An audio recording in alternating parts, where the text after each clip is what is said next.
Hi friends, నేనెవరో తెలుసు కదా. నేను మీ బాలుని, మీ బాలరాజ్.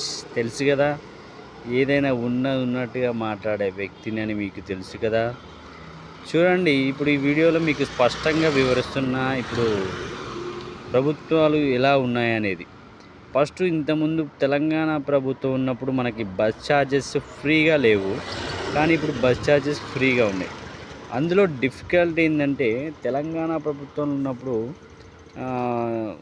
బస్ ఛార్జ్ లేవుగా. బస్ ఛార్జ్లు ఆడవాళ్ళకి ఇప్పుడు ఫ్రీగా ఉన్నాయి. అదే ఇప్పుడు చూసినట్లయితే మనకి కాంగ్రెస్ ప్రభుత్వంలో ఫ్రీగా ఉన్నాయి, కానీ దాని బదులు కరెంటు బిల్లు ఎంత అంటే అంతగానం వస్తుందండి. కరెంటు బిల్లు లెక్కనే లేదు. 300 ప్రీవియస్ సమ్మర్ హాలిడేస్లో తెలంగాణ ప్రభుత్వం ఉన్నప్పుడు నాకు 320 రూపాయల కరెంటు బిల్లు వచ్చేది. ఇప్పుడు చూసినట్లయితే కరెంటు బిల్లు 970 రూపాయలు. చూడండి, 960 రూపాయలు, 70 రూపాయలు వస్తుంది. కావాలంటే మీరే చూడండి, లైవ్గా చూపిస్తాను నీకు.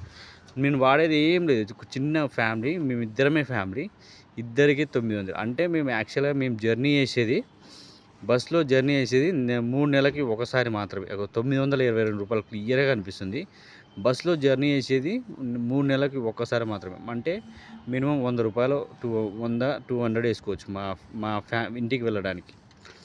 అదే ఇప్పుడైతే చూడండి, ఆ బస్సు బిల్లులు మొత్తం ఇంట్లో అంతకన్నా డబల్. 300 కరెంటు బిల్లు ఎక్కడ, నెల పే చేస్తున్నాం 600 రూపాయలు ఎక్స్ట్రా. బస్సు ట్రావెల్ చేయకుండానే 600 రూపాయలు ఎక్స్ట్రా చేస్తున్నాం అన్నమాట మా వైఫ్కి. ఆడవాళ్ళకి బెనిఫిట్ అన్నారు, కానీ ఇందులో వచ్చేది ఏం లేదు, దొబ్బుడే ఉంది, పైసలు దొబ్బుడే ఉంది.